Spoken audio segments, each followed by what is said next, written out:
Bienvenido entonces, Daniel. Bueno, buenas noches a todos y gracias por la invitación. ¿eh? Es un gusto poder encontrarme con ustedes para conversar. Me parece muy bien el conversatorio.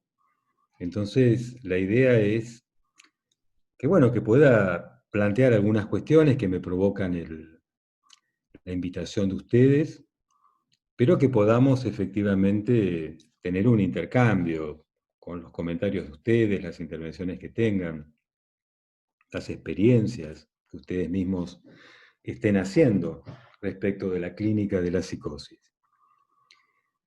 Son como tres términos. ¿Para qué sirve un psicoanalista? Es una buena pregunta. No hay que olvidar nunca, hay que mantenerla siempre presente.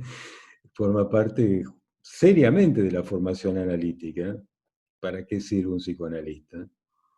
Y cada vez poner la prueba. ¿Para qué se ha servido? ¿Para qué se está sirviendo? Es una pregunta muy importante, muy importante. No tiene una respuesta única y definitiva. ¿eh? Bien, pero ¿para qué sirve un psicoanalista? Eh, Está en relación con intervenciones, el título que les propuse yo, Intervenciones en la psicosis, y una orientación por el síntoma. Están articuladas porque si sirve para algo, no tengamos el prejuicio de que sirve para algo, si sirve para algo, es a partir de sus intervenciones. Entonces, ¿cómo se interviene? ¿Con qué nos orientamos al momento de intervenir? Entonces, la propuesta es orientarnos por el síntoma. Pero luego, la cuestión, ¿qué entendemos por síntoma? De manera que estos tres puntos, ¿para qué sirve un psicoanalista? Intervenciones y cómo orientarnos están profundamente articulados.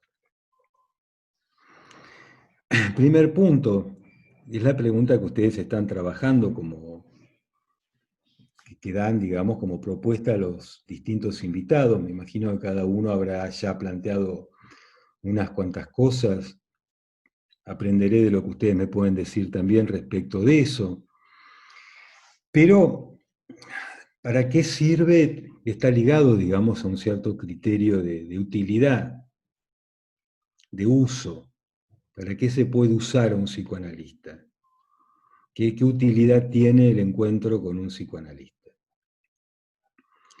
Eh, Eso, digamos, pone en cierta manera en juego una perspectiva pragmática de uso, ¿no? De la cual vamos a hablar también cuando hablemos de la psicosis y hablemos de lo que les voy a proponer, pensar el pragmatismo del sujeto esquizofrénico. Hay distintas formas de pragmatismo, pero hay una modalidad del pragmatismo que está muy ligada a una utilidad medible en términos de eficacia, de resultados que se puedan obtener en un tiempo determinado. Entonces, más resultados en menos tiempo es como un criterio pragmático que está muy ligado a un modo de funcionamiento contemporáneo y que también de alguna manera ha entrado en el campo de la salud mental.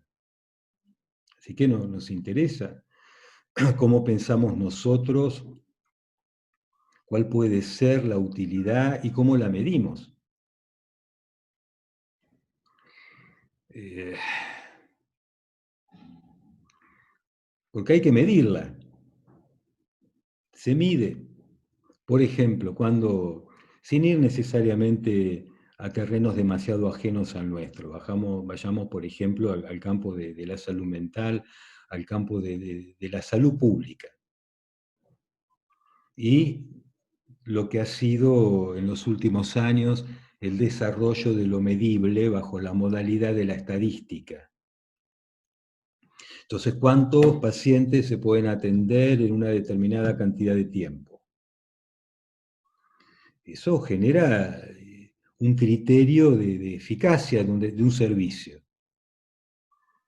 Entonces, la cantidad de pacientes que se atienden en una determinada cantidad de tiempo, la cantidad de camas que se utilizan en una determinada cantidad de tiempo, cómo se establece el giro de la rotación de las camas, eso habla de la eficacia. Y la cantidad, luego tiene de alguna manera consecuencias cuando se distribuyen presupuestos, cuando se distribuyen investigaciones, espacios a ocupar dentro mismo de una institución de salud, sea un hospital público, una clínica, del poder que tienen los responsables. Así que es toda una perspectiva que no es ajena al ámbito institucional en el que muchos de nosotros por ahí nos manejamos. Hay una perspectiva también ligado a este criterio de eficacia, de utilidad, que está ligada a una concepción del síntoma. Por eso, eficacia, intervención y síntoma están muy ligados, muy articulados entre sí. Una concepción del síntoma, por ejemplo, si lo pensamos como una conducta, como un trastorno que puede estar más o menos adaptado a una determinada norma. Porque finalmente toda la clínica del trastorno, todas las sucesivas versiones del DSM, hasta el actual, gira alrededor de una noción de trastorno que también es un elemento medible a partir de una norma. Y esa norma tiene siempre una zona arbitraria. Finalmente la norma no es una verdad trascendental que se encuentra escrita como verdad en un universo divino. Finalmente se establece una norma a partir de criterios que un comité de expertos establece con determinados datos. Y lo que se aparta de esa norma, entonces va a ser un trastorno. Y hay algo medible también. Se puede medir lo que es un duelo normal, lo que sería un duelo patológico. Y alrededor de ese criterio se pueden organizar también sistemas o paquetes de tratamiento. La medicalización de todo eso. Y entonces hay tratamientos que pueden ser farmacológicos, que pueden ser psicoterapéuticos, que se vuelven solidarios con esa forma de entender el síntoma. Es una modalidad donde el síntoma se puede objetivar y se puede medir y evaluar. Es una perspectiva y es un tema, digamos, que avanza mucho en el campo de la salud mental.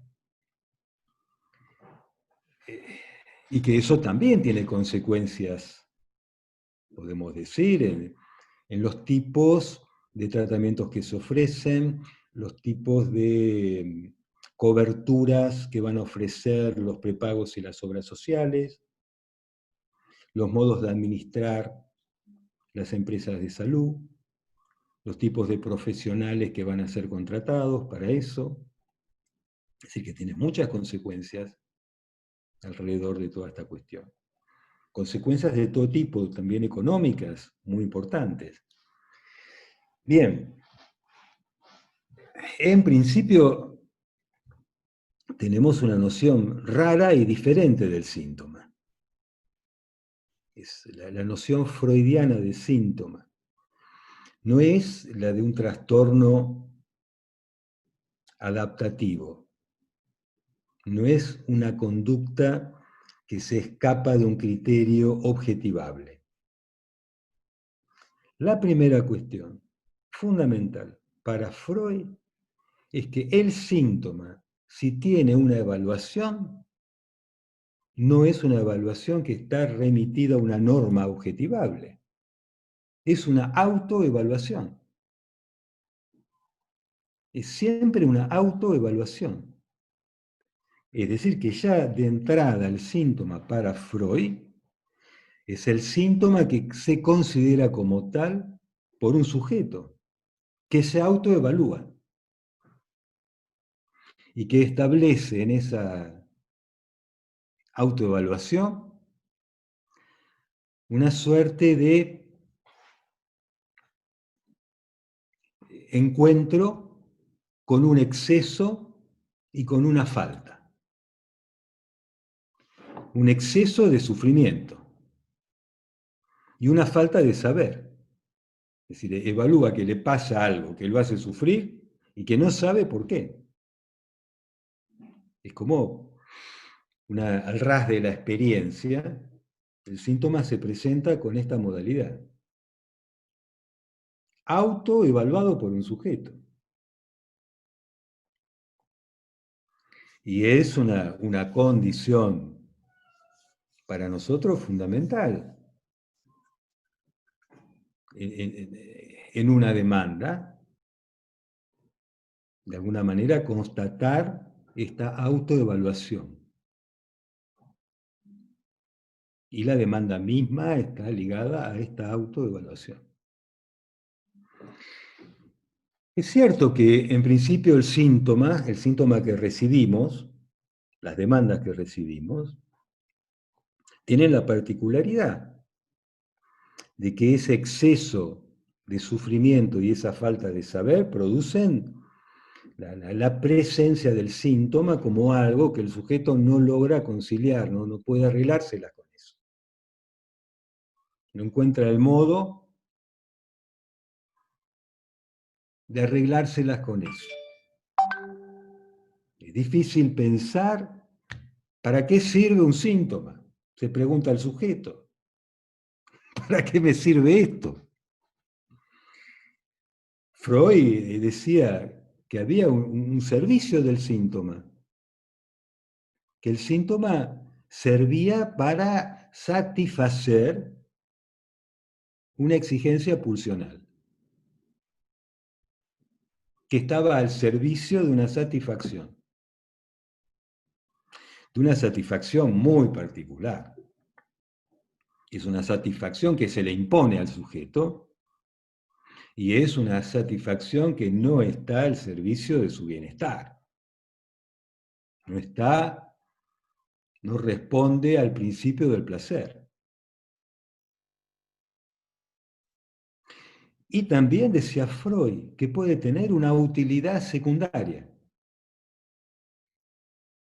porque el sujeto con ese síntoma puede obtener algún tipo de beneficio secundario.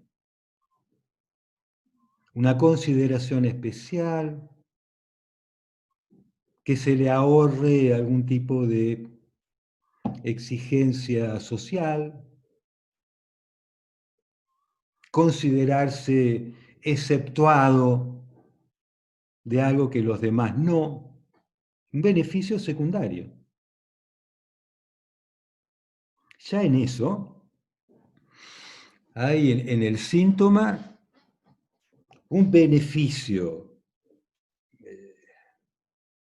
directo que hace al goce, a la exigencia pulsional del sujeto, y ya en ese estado hay también una direccionalidad del síntoma al otro.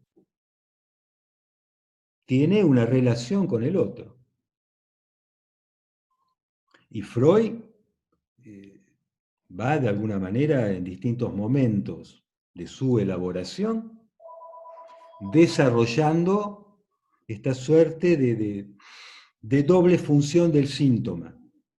El síntoma, por un lado, como una exigencia autoerótica, una exigencia pulsional de goce, de satisfacción pulsional, pero a su vez como un modo de establecer un lazo con el otro. Y primera aproximación y que no varía, podríamos decir, aunque cambia muchos ejes de la teoría freudiana, pero hay una idea desde el comienzo de la obra de Freud, y esto continúa en la enseñanza de Lacan, la idea de que el síntoma es una suerte de artificio que tiene una función de llevar adelante una transacción, un acuerdo, un arreglo entre dos elementos que son heterogéneos, alrededor de los cuales no hay una relación armónica. Ese goce pulsional, por una parte, y en términos de Freud, las exigencias de la cultura, que Lacan, en su primera enseñanza, pone como, utiliza el término del otro. No hay una relación armónica entre el goce del sujeto, que es lo más propio, lo más singular, y el otro. Bien, ya en eso encontramos una utilidad, una función, un uso del síntoma por parte del sujeto. Freud, como ustedes saben, tenía la idea al comienzo de que el síntoma era algo que podía desaparecer. Que había en el síntoma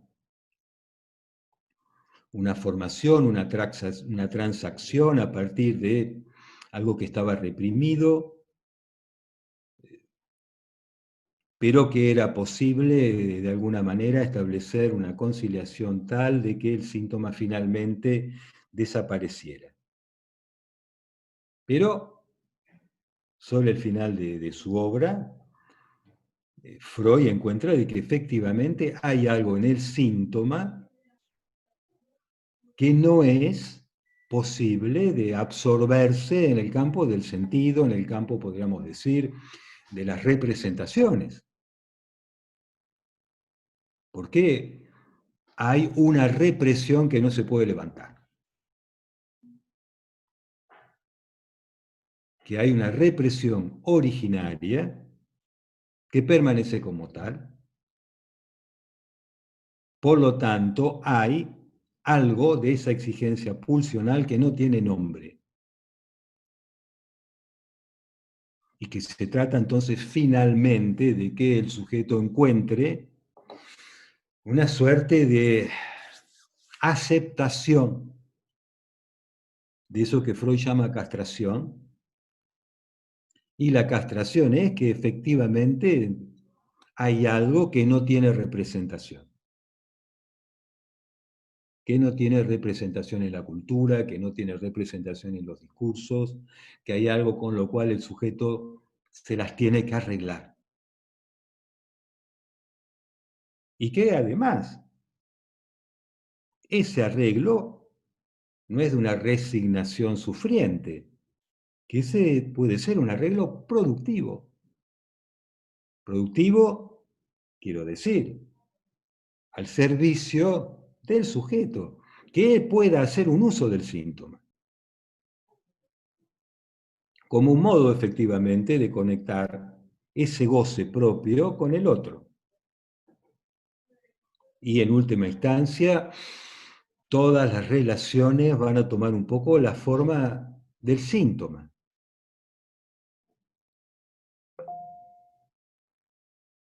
Y la idea para Freud de la transferencia, concepto fundamental del psicoanálisis, ¿no? Como lo propone Lacan, es un estado del síntoma. Es el síntoma bajo transferencia. Y el analista que se vuelve, de alguna manera, el objeto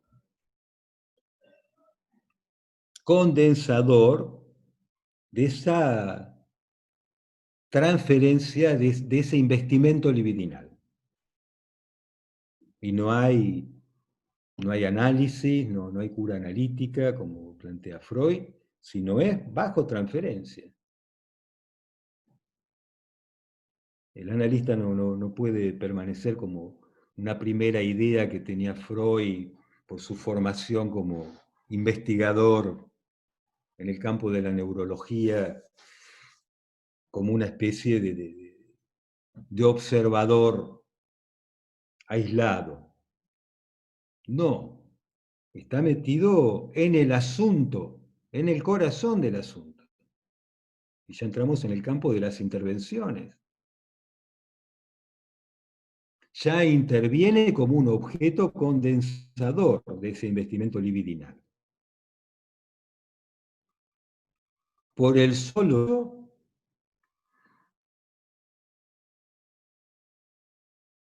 vivir la demanda de un sujeto. ¿Se va escuchando bien lo que digo? Sí, recién como que se cortó, pero no sé si podías mencionar la última expresión, Daniel, porque se cortó ahí un poco, quedó congelada la imagen. Hablaba de que ya interviene por el solo hecho de recibir la demanda de un sujeto. No puede permanecer ajeno a ese investimento libidinal. Hay una dimensión epistémica de la transferencia, pero la clave del asunto se juega en el investimento libidinal,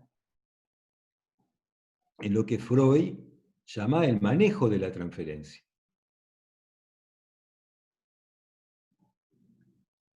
Entonces, si el investimento libidinal es propio de cada sujeto, entonces eso que Freud llama manejo de la transferencia no responde a una técnica. Si entendemos por técnica un saber estandarizado.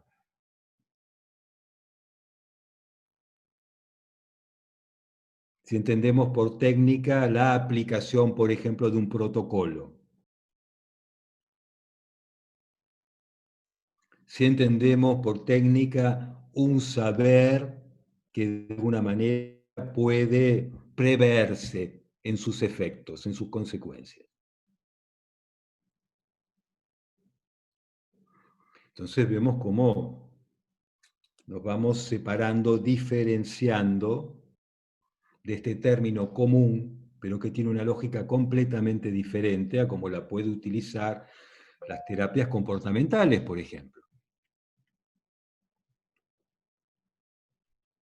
Bueno, una primera vuelta entonces alrededor de esta articulación, para qué sirve un psicoanalista, intervenciones y síntomas. Segunda vuelta. Intervenir implica tomar parte de un asunto. Es la definición que pueden encontrar en un diccionario, la del uso común de la palabra. El tema es justamente en qué clase de asuntos intervenimos.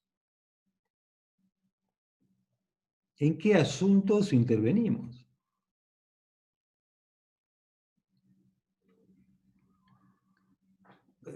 Ayudamos a adaptar, ayudamos a que el sujeto, en fin, encuentre un camino que lo conduzca por el bien. Intervenimos ¿cómo? Comprendiendo, aconsejando. Hay muchas experiencias de palabra que giran alrededor de esto.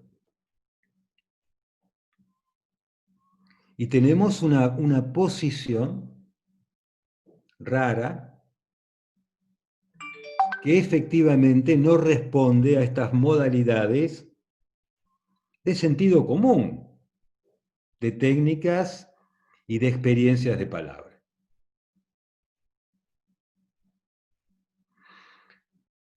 porque tenemos la idea de que nuestra intervención justamente no se orienta por algo que podamos pensar en relación a un modelo terminado, a una identificación o a un ideal.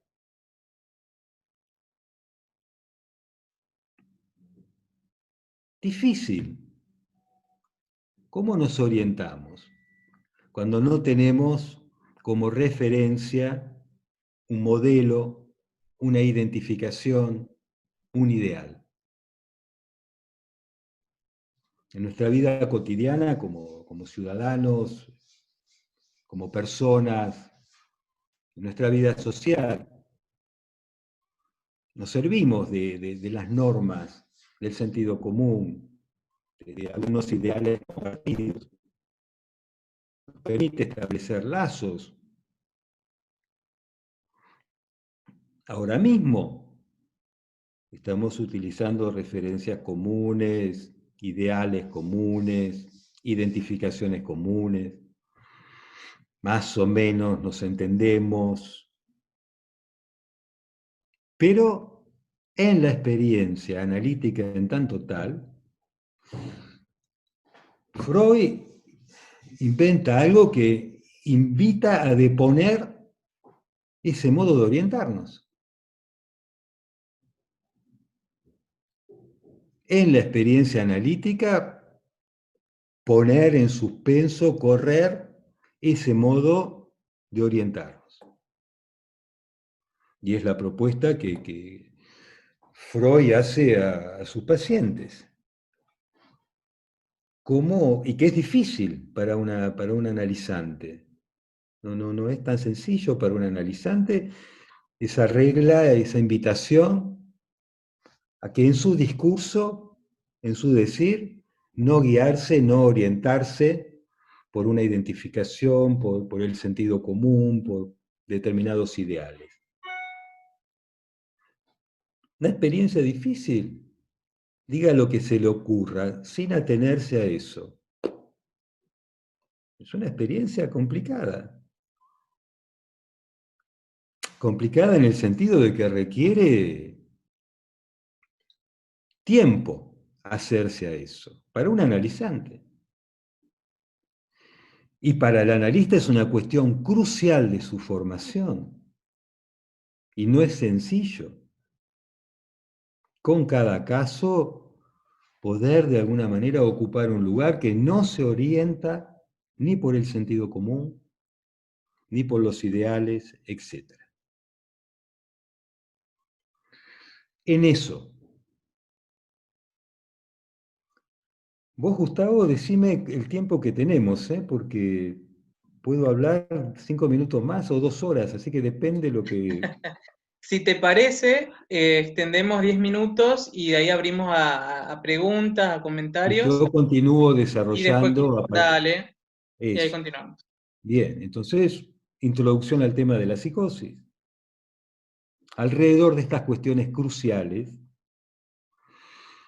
Lacan, fundamentalmente Lacan, que tuvo una formación psiquiátrica muy importante y tuvo una experiencia clínica con psicosis a lo largo de toda su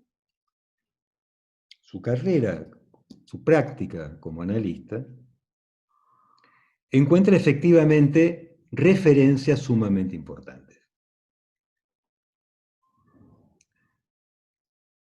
Que la práctica analítica no se puede orientar por el sentido común porque efectivamente la psicosis demuestra que el sentido común es una suerte de superestructura alrededor de una matriz que tiene siempre la forma de una significación personal.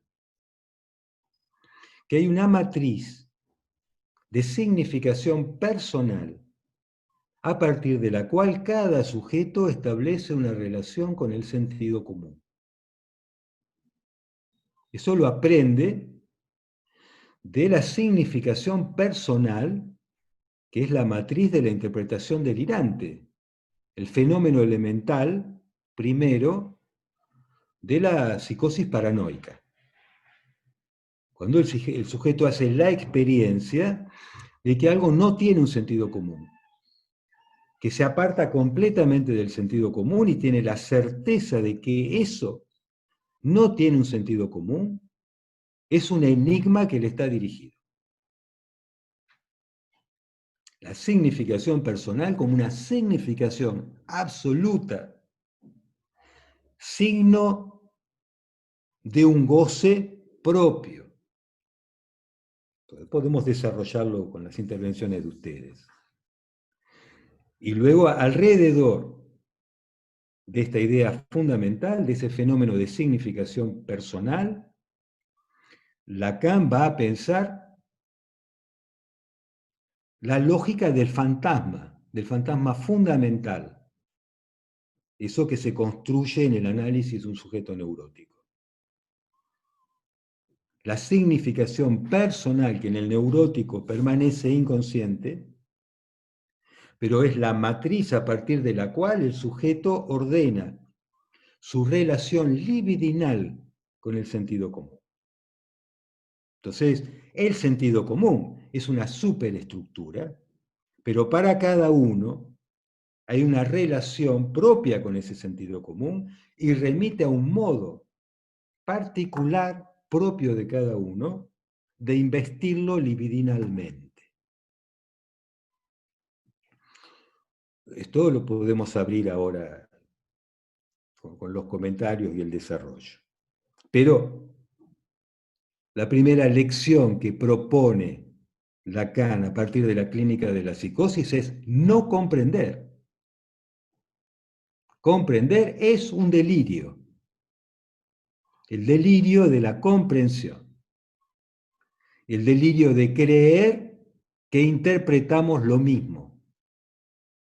No hay comprensión posible porque hay un malentendido fundamental que está dado por el modo singular en que cada sujeto goza en su relación con el significante.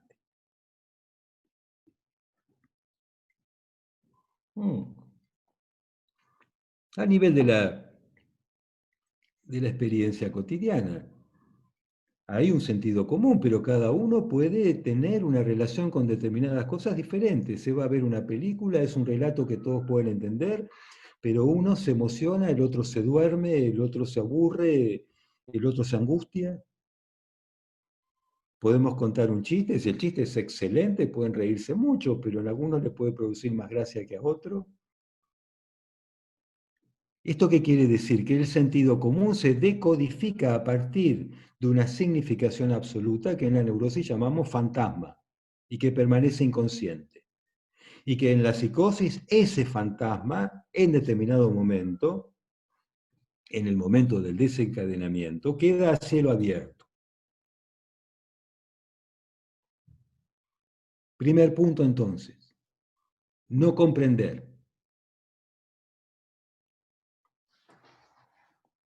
No nos orientamos por la comprensión. El bien, es lindo el bien. Quiero tu bien. El problema del bien es que no sabemos cuál puede ser el bien de un sujeto en particular y que sabemos también que el bien como ideal, pensándolo en términos de adecuación, de armonía, está totalmente atravesado por algo que Freud llamó pulsión de muerte. Y que hay entonces paradojas en la relación con el bien. Y que en nombre del bien se pueden hacer atrocidades. Es la perspectiva que toma Freud. La década del 20, luego de la Primera Guerra Mundial, cuando él plantea en los textos de esa época consideraciones de guerra y de muerte, el malestar en la cultura, más allá del principio del placer, de qué forma, de qué manera, en nombre del bien y de los grandes ideales, se ha liberado la pulsión de muerte como nunca antes. Y eso que puede funcionar a nivel colectivo, funciona en cada sujeto, cuando encuentra que aquellos sujetos que tienen ideales más exigentes, más en la perspectiva del bien, más sufren eso que llama super yo, que es una modalidad, una expresión de la pulsión de muerte, que es un empuje a sufrir. Así que estamos advertidos como analistas de querer el bien. Así que el síntoma, su utilidad y cómo orientarnos, constituyen algo que hacen al nudo de la formación analítica y de nuestra práctica cotidiana.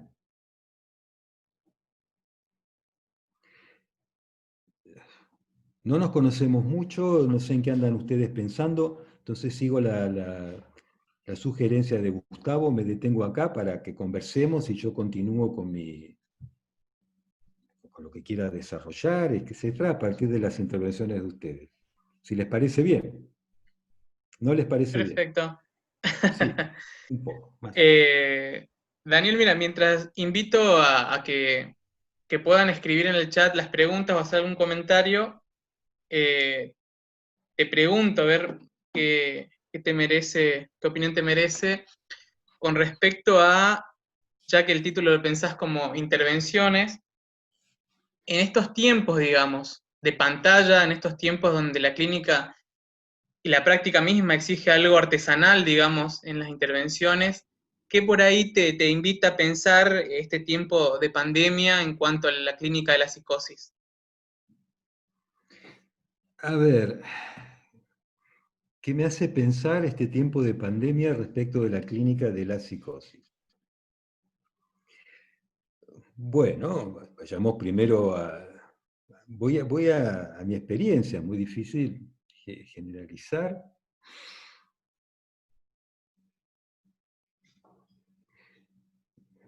Como recordabas, Gustavo coordinó el hospital de día del Hospital Álvarez hace muchos años.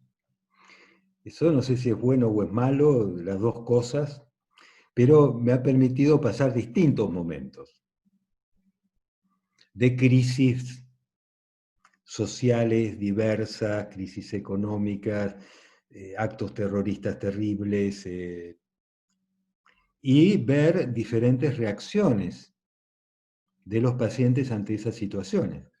Muy interesante.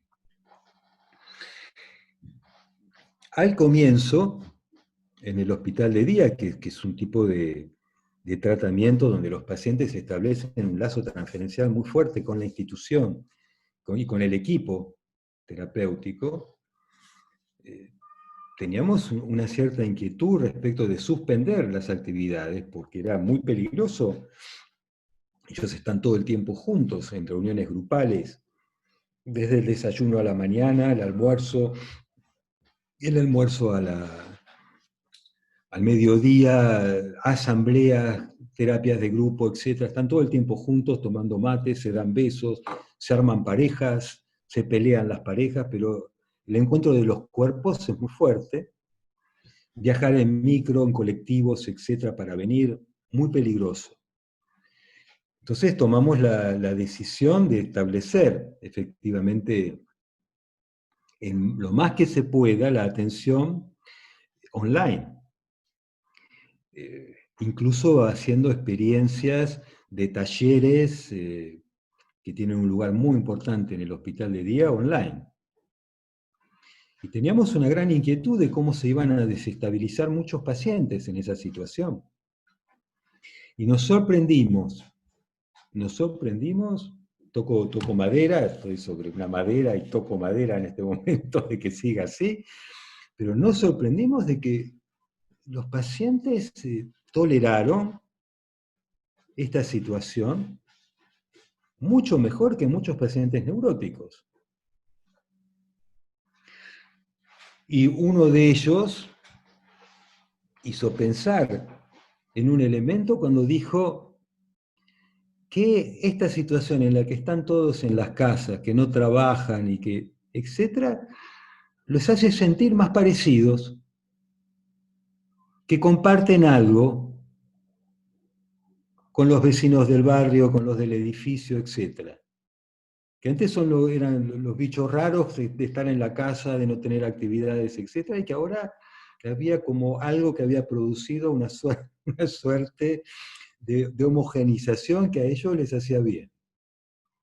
Entonces, salvo algunos casos de pacientes que viven solos, que están en situaciones difíciles desde el punto de vista económico y familiar, que efectivamente viven de un modo complicado la soledad, y que con ellos tenemos modalidades distintas y eventualmente también encuentros presenciales, en general toleran bastante bien la situación actual de las restricciones y del aislamiento.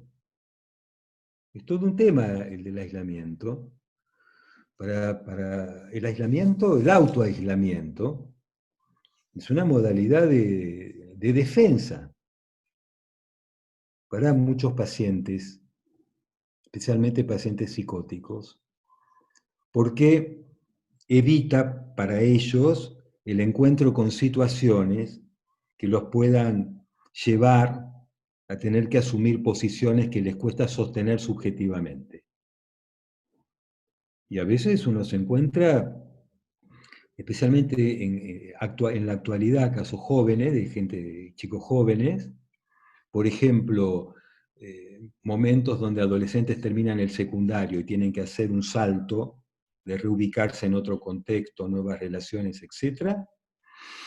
Frecuente encontrar, dejar todo y encerrarse en la habitación y tener solamente contactos virtuales. He visto muchos casos de esos, un autoaislamiento, como una modalidad de refugio, podríamos decir, que a veces requiere intervenciones justamente muy cuidadosas y de trabajo con la familia y con los padres para poder paulatinamente sacarlos de ese refugio, de ese aislamiento tan completo, para poder ver qué les está pasando, qué dificultades tienen y cómo poder colaborar y ayudar en eso. Pero en el terreno de la psicosis encontramos sorpresas en esta situación. En mi clínica hay más casos de gente angustiada, neurótica, de los efectos que tiene para suspender la vida cotidiana, tener que estar con la pareja una cantidad de tiempo que se vuelve insoportable con los chicos y todo eso junto para el sujeto neurótico muchas veces es muy difícil de soportar.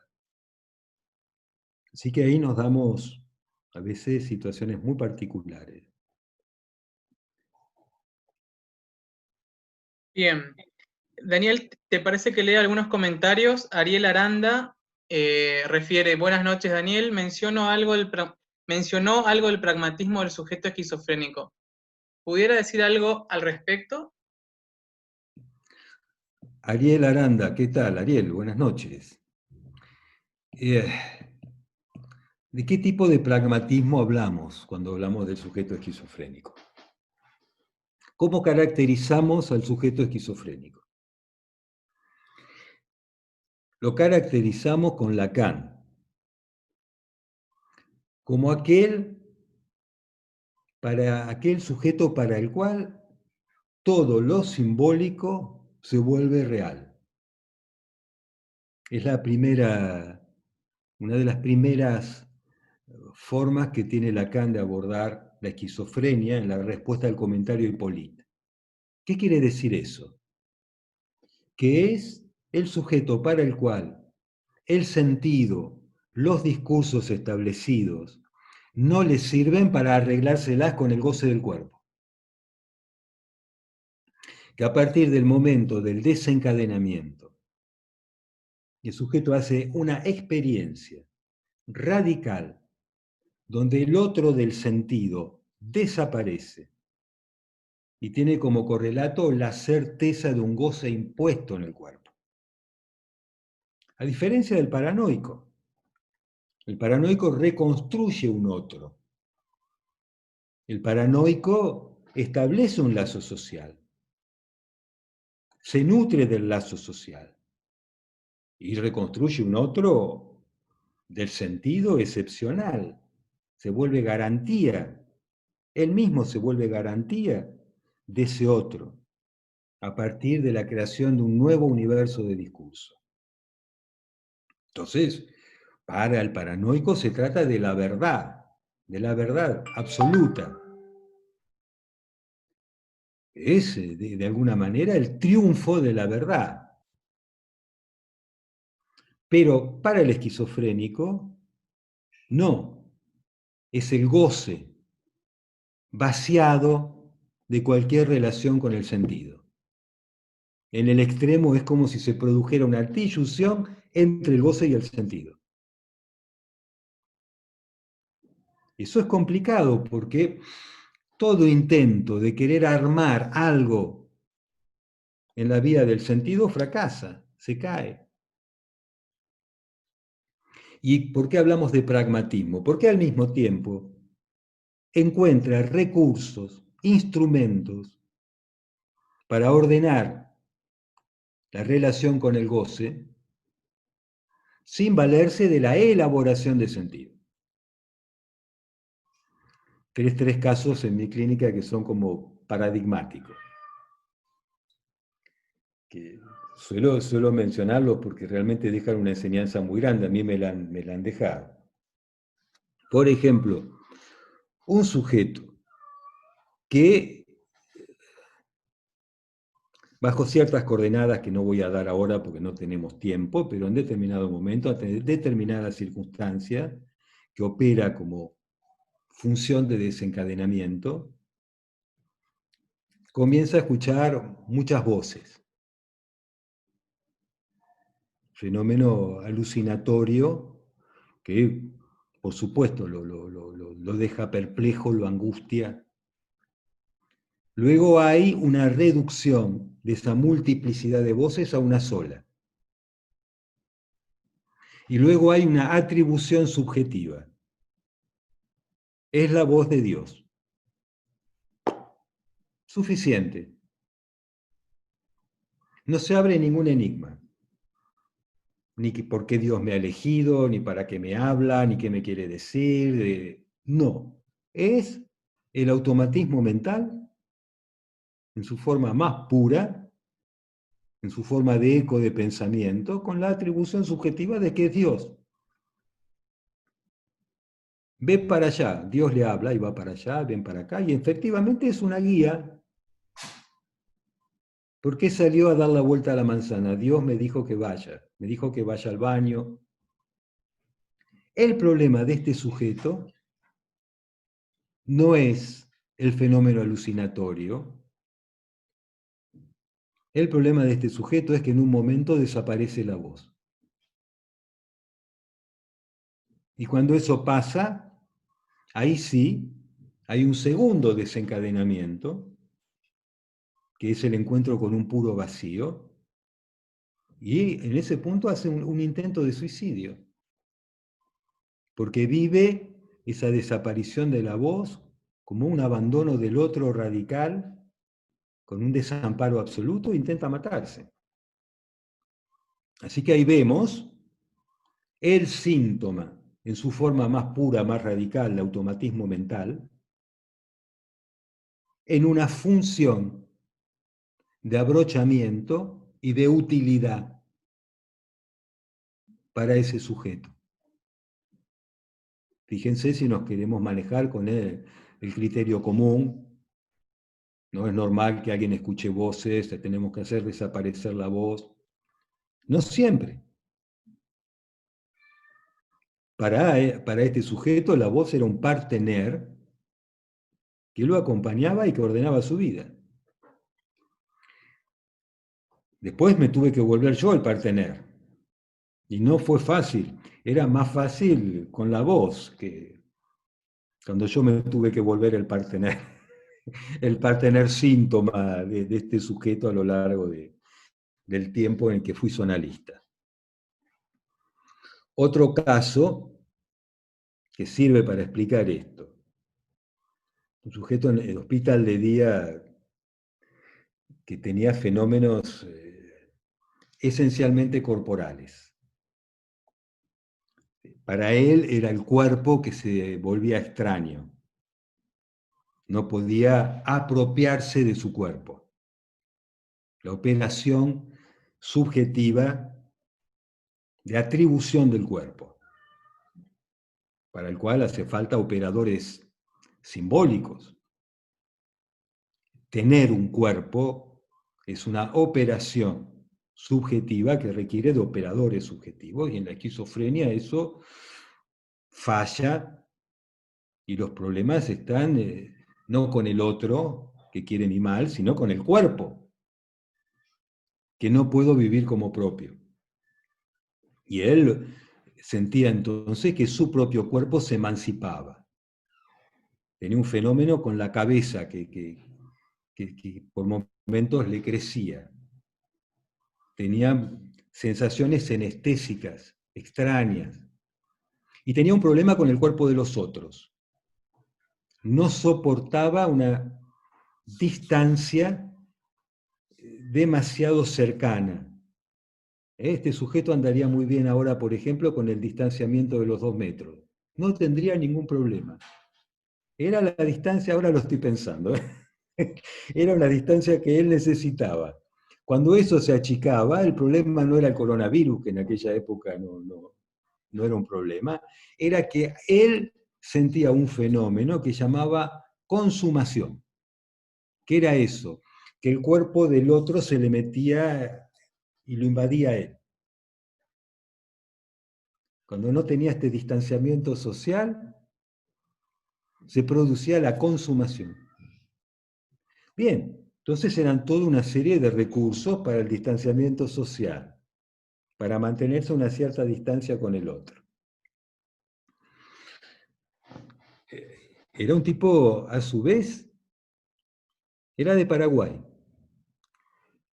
Y yo siempre lo recuerdo, hace muchos años de esto, pero me dejó una marca.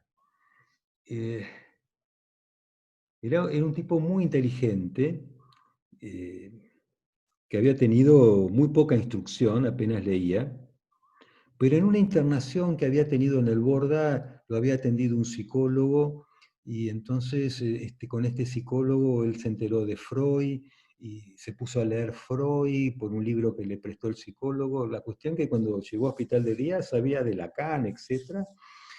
Y tenía su terapeuta, pero como yo doy un seminario hace muchos años ahí, él se dirigía a mí en condición de tipo que estudia el psicoanálisis, en fin, y venía a hablar conmigo informalmente del psicoanálisis, cómo tenía que ser un psicoanalista. Me decía, el psicoanalista tiene que ser alguien muy fuerte con la palabra, para que la palabra llegue. Eso me decía el tipo desde su propia experiencia clínica. La analista que tenía en el hospital, escuchando esto, pensó que quizás, como él era inteligente y hablaba del psicoanálisis y hablaba de la palabra, quizás ella podía valerse del sentido para tratar esos problemas que él tenía. Entonces, cuando él habló de la consumación, ella lo puso homofónico con consumición y luego cortó la palabra consumición,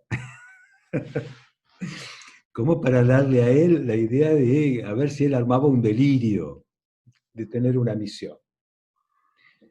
Le dijo eso, el paciente se la quedó mirando y me vino a ver a mí al otro día. Y me dijo con ese tono paraguayo encantador que no podría imitar. La terapeuta se llamaba Marcela y me dijo, la Marcela está rara. Entonces me contó la intervención que había tenido la Marcela, y que lo había dejado un poco confundido, qué había querido decir con eso, y qué le pasaba, que él estaba con una cierta preocupación. Bueno, entonces tuvo algunas charlas conmigo del psicoanálisis, etcétera, como una mediación que le permitió retomar su relación con su terapeuta, que él respetaba mucho y quería tener. Pero fue una pequeña interferencia semántica que no fue una buena intervención. lo confundió un poco. Pero él mismo me usó a mí como un mediador para recuperar la relación con su analista que él quería tener. Finalmente se fue de alta. Y como sucede con muchos pacientes, vuelven cada tanto a visitar a alguien. Una vez me vino a visitar a mí y me dijo que bien, que estaba bien, que había conseguido, no tenía nada, ni a nadie, tipo solo en el mundo, pero que había conseguido que lo dejaran cuidar una casa, así que tenía vivienda, una casa que alguien tenía, en fin, en un lugar un poco apartado, lo habían puesto a él de cuidador,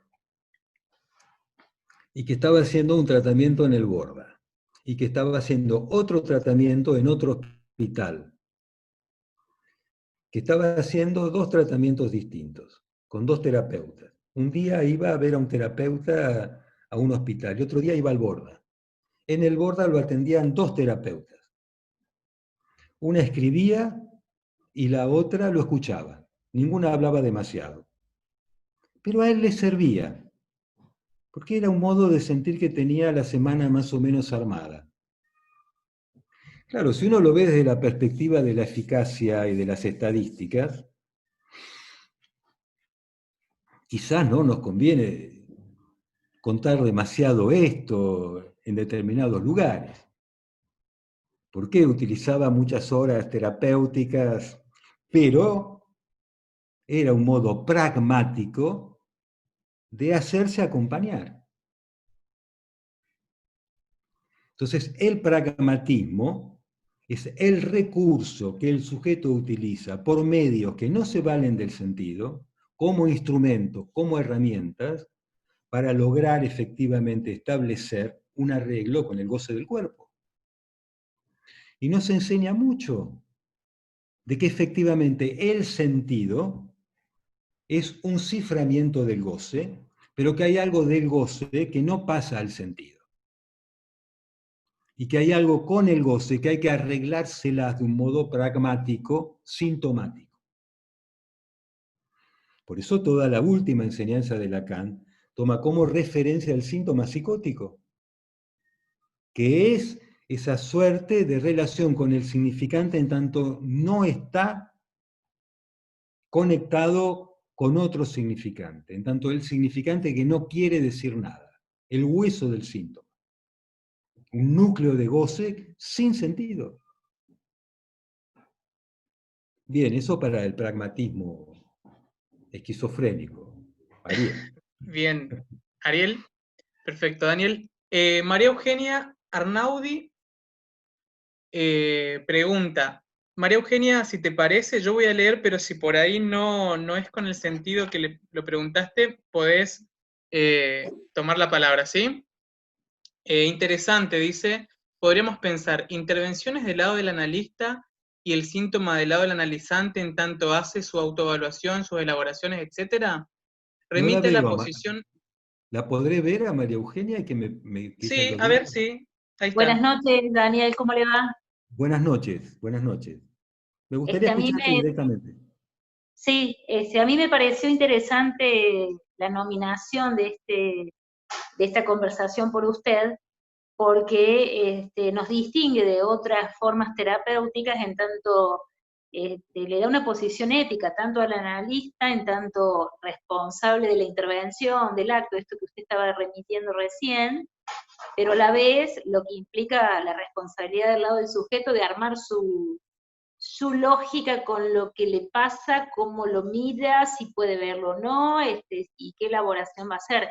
Me pareció que ya estaba ahí imbrincado tanto lo que es la posición del analista como el trabajo del analizante, ¿no? En esa cuestión del síntoma, ese armado que el sujeto se hace tan singular en el que el practicante incide o elige no incidir en algunas cosas, esto que usted decía, que es muy diferente a algo que se baja protocolizado o algo que se lee como que falla y hay que armarlo de nuevo desde el afuera, sino más bien cómo contribuirle en esto al sujeto. Me pareció muy interesante ese I, que sería como la combinación. El I sería ahí como el síntoma de alguna forma, que está entre el armado de uno y otro. Sí, de acuerdo. Y lo que planteás, María Eugenia, nos introduce también a este empleo del término responsabilidad, que también tiene un uso propio dentro del discurso analítico, ¿no? Que no es la responsabilidad jurídica, por ejemplo, la responsabilidad que se utiliza, sujeto responsable, lo que puede una pericia determinar si es responsable o no responsable.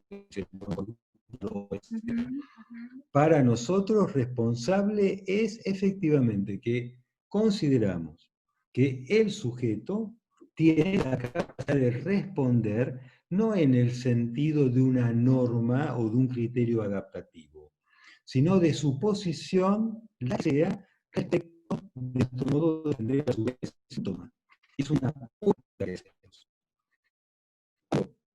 Hablamos de la autoevaluación. Daniel, ahí está. Perdón. No, se había cortado nuevamente la comunicación, quedó ahí un poco entrecortado.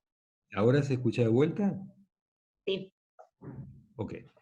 Cuando Es hablábamos de valiosísimo, esta... ¿no? ¿Cómo? Me parece valioso, Daniel, que lo retome, porque, por ejemplo, en las instituciones se da cuando uno trabaja con la psicosis, tanto desde una institución jurídica pueden pedir algún informe, es decir, ¿qué respuesta también damos a eso, ¿no? Muy claramente usted lo distingue de la norma como algo que hay que adaptarlo al síntoma esto, o marcarlo como del lado de lo jurídico. Bueno, me parece interesante esa distinción también. Bien, efectivamente, cuando hablábamos, por ejemplo, de la autoevaluación del síntoma, hay un juicio del sujeto, de atribución y de existencia. La existencia de algo que lo afecta, bajo la modalidad del sufrimiento, y la atribución. El sujeto neurótico, eso que lo afecta y que no sabe qué es, lo atribuye a una formación propia. No sé qué es, no sé por qué me pasa, pero es algo mío. Y en la psicosis, el momento del desencadenamiento, sea la esquizofrenia, paranoia, etc., de todas maneras, hay una alusión al otro, en la medida que se vive una imposición, no se puede reconocer como propia. Esa es una perspectiva ética que está en juego y que alude a un modo de responder, y que nosotros nos avenimos a esa respuesta subjetiva. Entonces tiene la certeza de que lo persiguen. Para ubicarnos no es intentar convencerlo de que no es así, de que el vecino es bueno, trabaja, tiene el distanciamiento social, usa barbijo. No es eso. Es buena persona, está casado, tiene un bebé. No es eso. Sabemos que hay una certeza.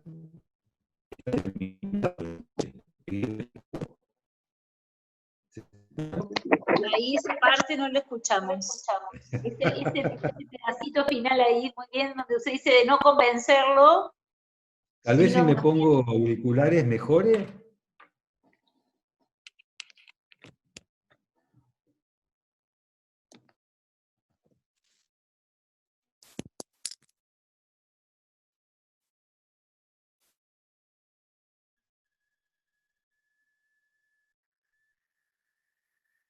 ¿Ahora cómo se escucha?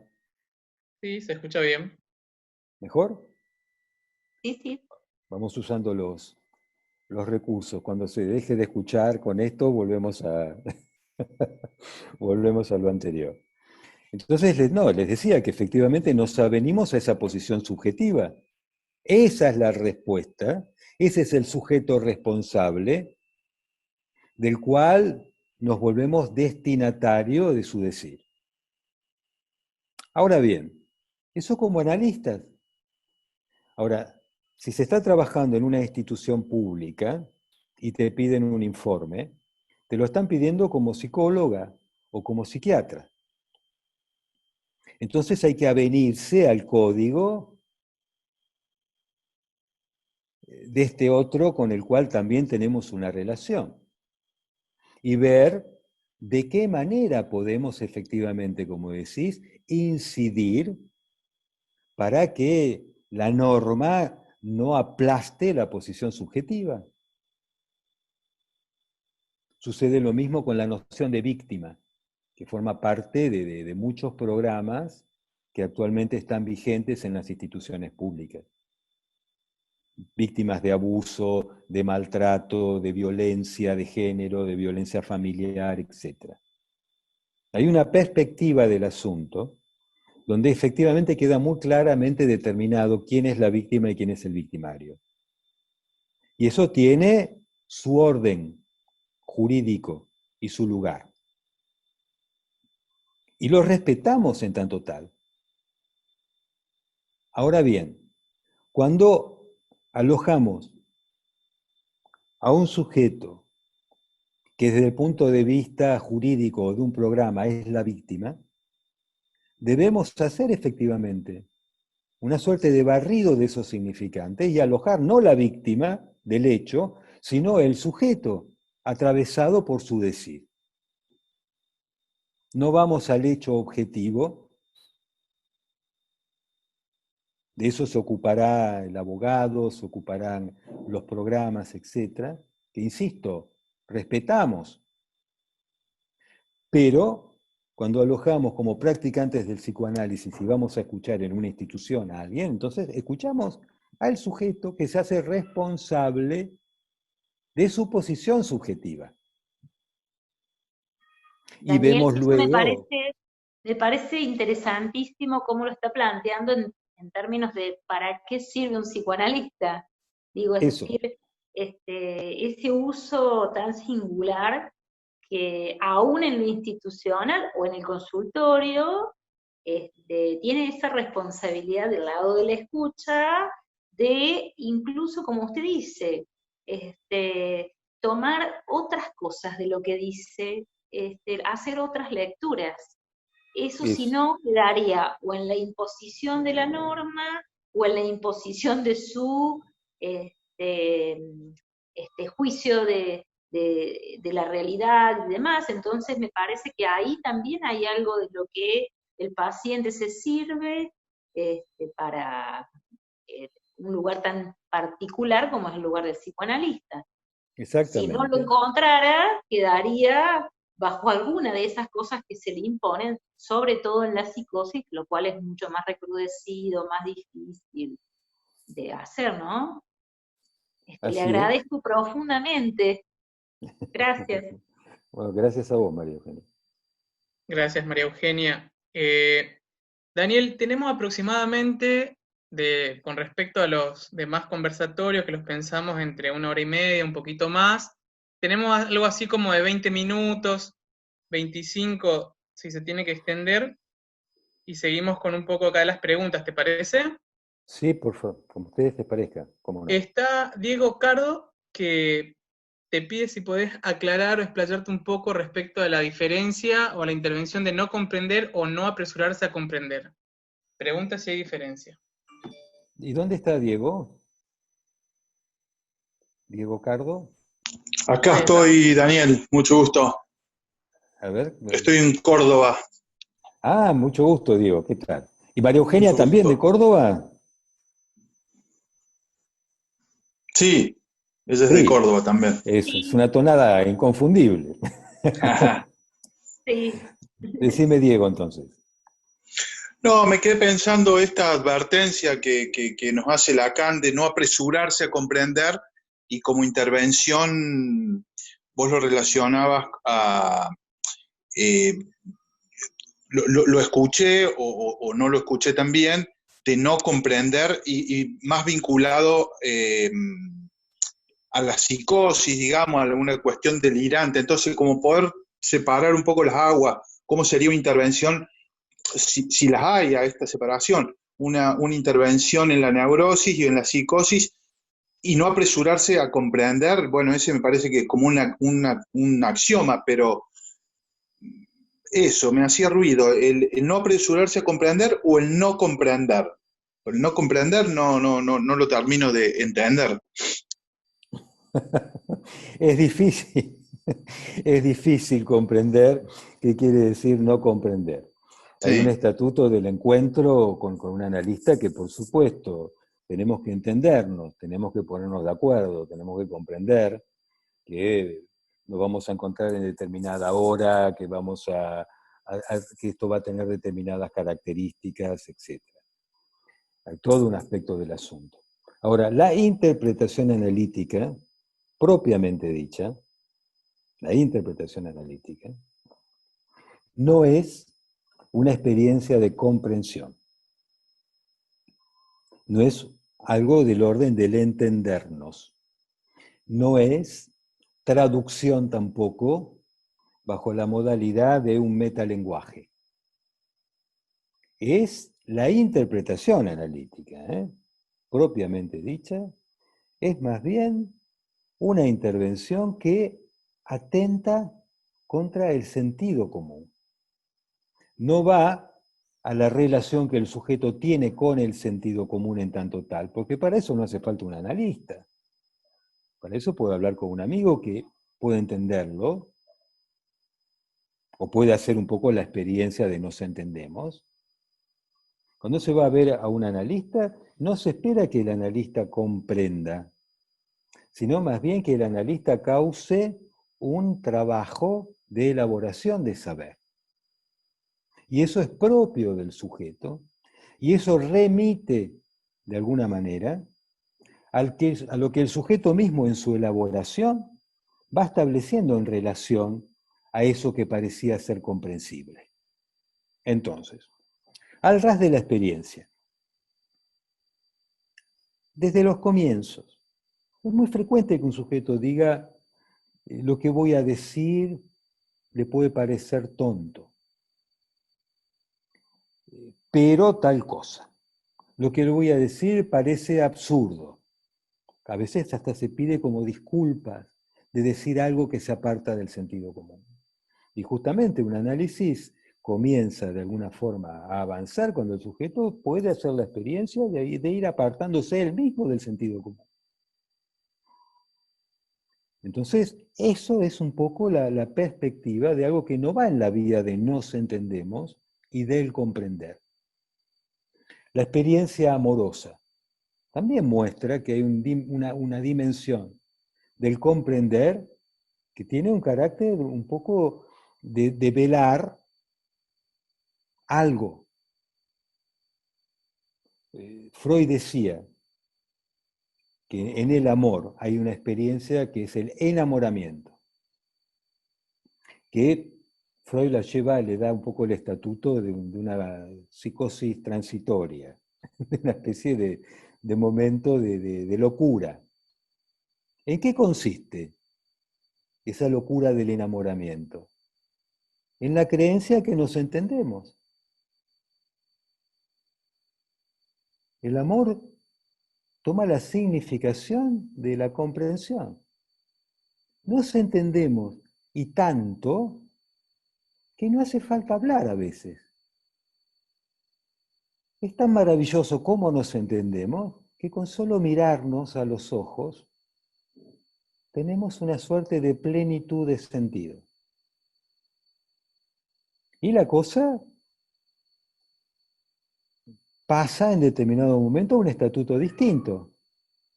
Cuando efectivamente, y suele ser la dama en cuestión, dice, tenemos que hablar.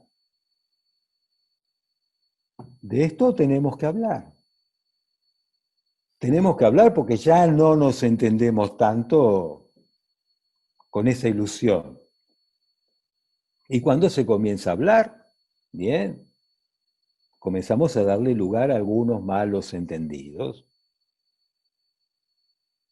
Y mientras más avanza la relación, si no es que se rompió ante la desilusión de que no nos comprendemos tanto, Si la cosa avanza, avanza en la perspectiva más bien de acuerdos, de arreglos.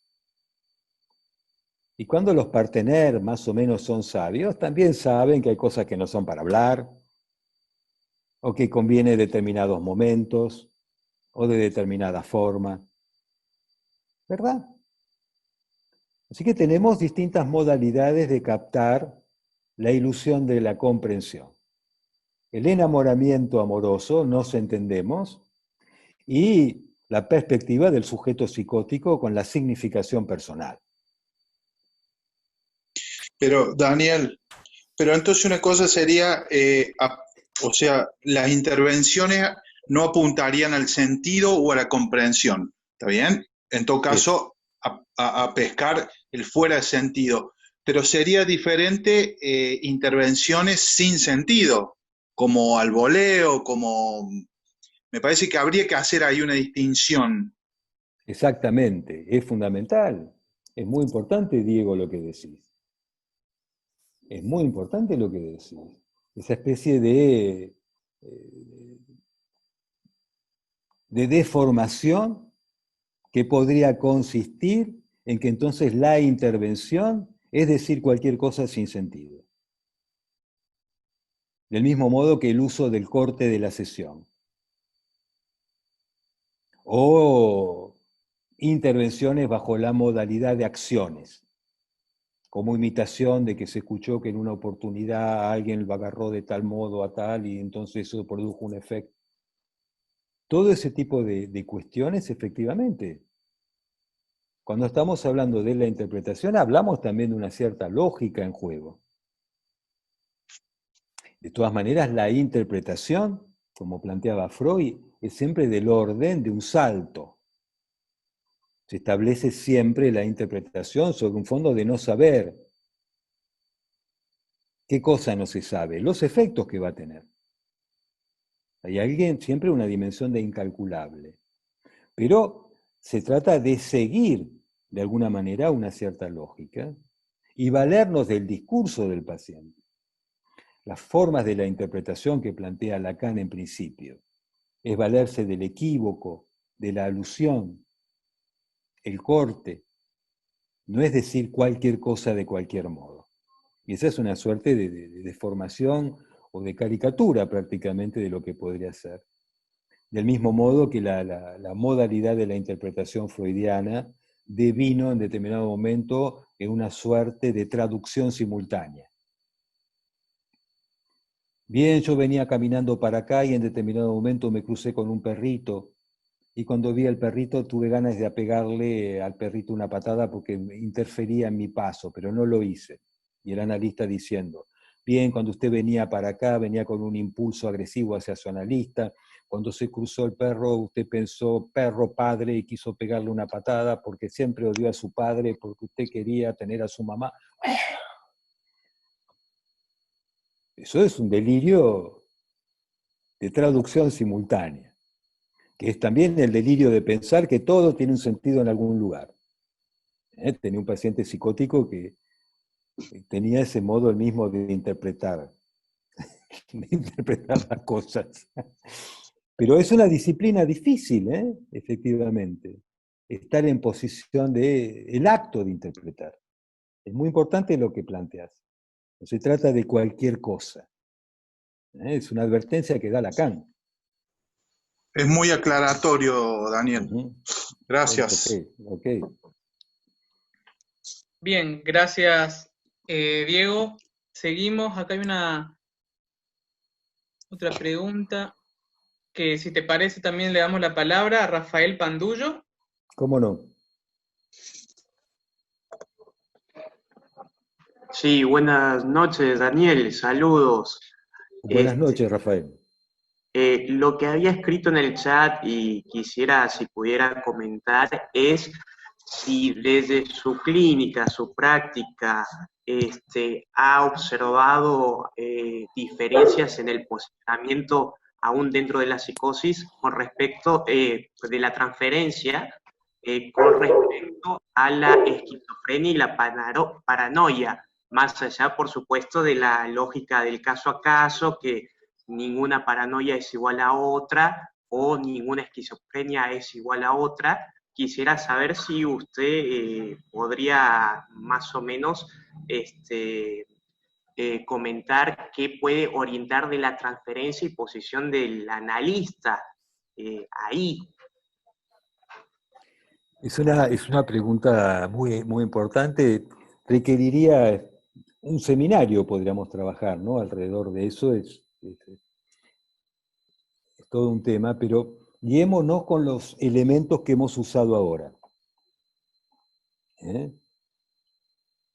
Alrededor de este término que estuvimos desarrollando juntos del pragmatismo del sujeto esquizofrénico. La dimensión de la paranoia en el manejo de la transferencia tiene una ventaja y una dificultad, que es efectivamente la relación al saber. Hay una dimensión donde la transferencia vehiculiza una relación al saber. Y ese investimento libidinal sigue el camino del saber. Entonces, se pone en juego en la paranoia lo que sería la dimensión del sujeto supuesto saber psicótico. La suposición de saber. ¿Dónde recae eso? Y tiene toda una problemática, porque en la paranoia hay una certeza de saber algo que nadie sabe. Volviendo a la cuestión anterior que preguntaba Diego respecto de la comprensión, el sujeto comprende algo que nadie comprende. O sea, de entrada, en la manifestación misma del fenómeno elemental, el paranoico encuentra una posición de excepción respecto del saber. Él sabe algo que nadie sabe. Luego, hay la certeza de que ese saber está encadenado a un otro que quiere su mal. ¿Qué quiere decir eso? Que lo toma como objeto de su goce, por la razón que sea.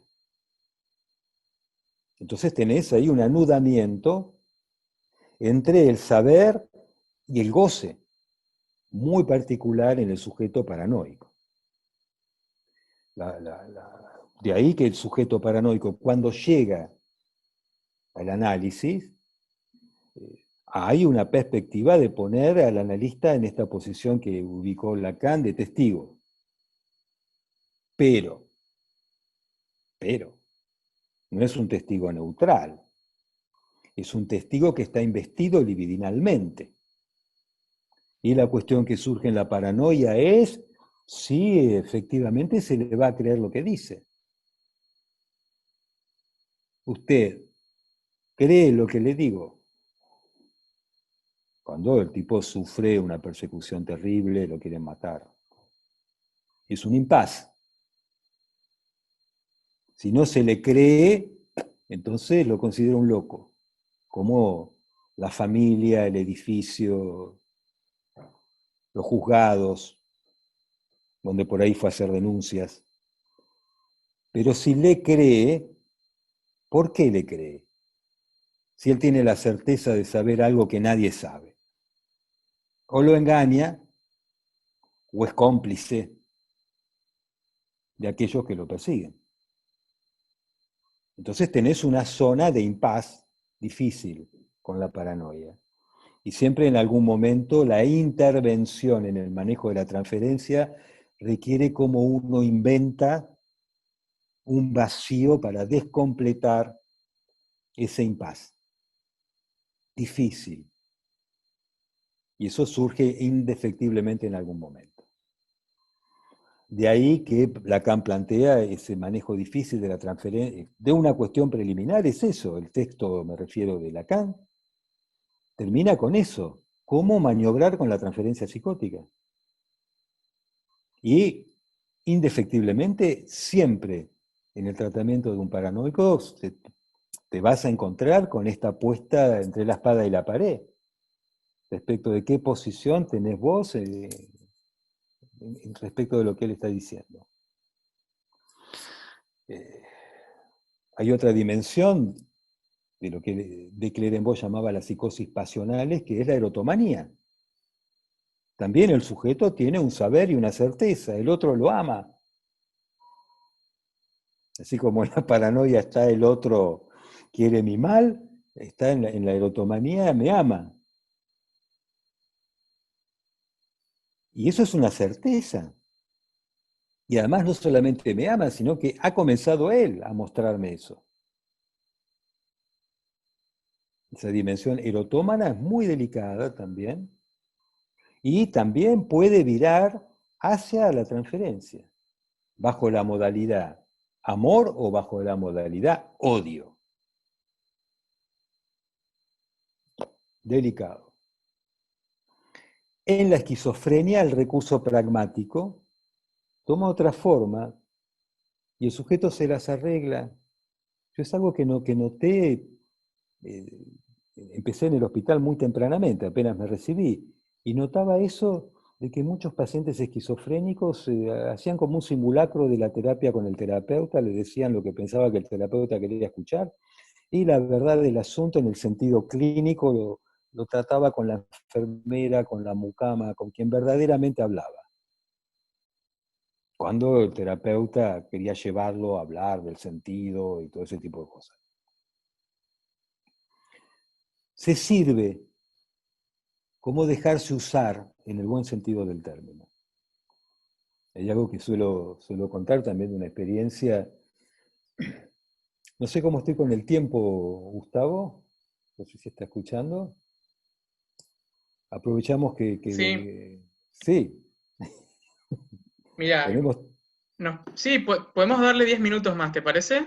Bueno, cómo no. Estamos en 35, le damos... Cuento este recurso. Dale, dale, dale. Cuento este recurso pragmático. En una entrevista de presentación de enfermos que hago a un paciente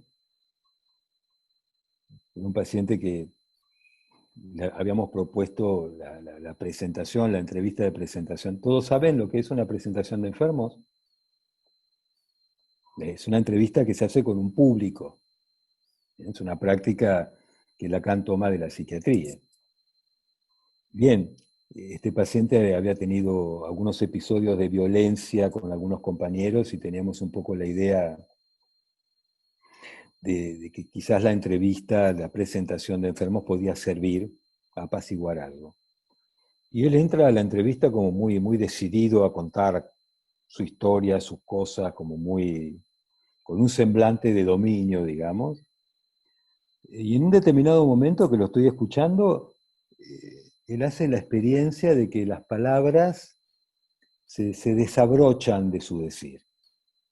Y las palabras que él mismo dice le empiezan a resultar raras, extrañas, se empieza a perder. En un momento se queda callado y me doy cuenta que está angustiado. Esto en medio de la entrevista. Entonces, le digo, estás afectado, te sentís mal. Me dice, sí. Entonces le digo, mirá, hablar es difícil. Eso, hablar es difícil, le digo. Entonces él comienza a repetir esa palabra, al principio como si fuera una jaculatoria. Hablar es difícil. Y a partir de ese hablar es difícil se va recomponiendo. Es verdad que hablar es difícil.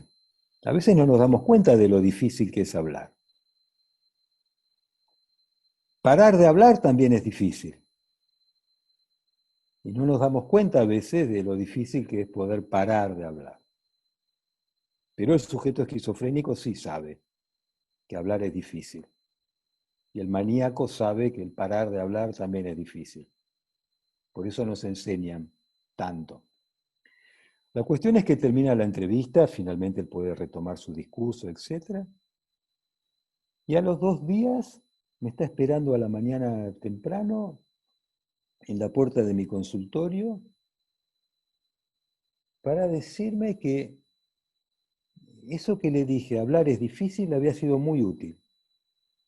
y que ahora le pasaba que a la noche cuando se sentía mal él pensaba, hablar es difícil, y eso lo calmaba. Bien, pasa una semana y me viene a ver de vuelta y me cuenta un chiste así sencillo, simple. Entonces yo me río con él, con el chiste, en fin, se va. A los pocos minutos vuelve y me dice, esa palabra que usé con el chiste, ¿está bien dicha?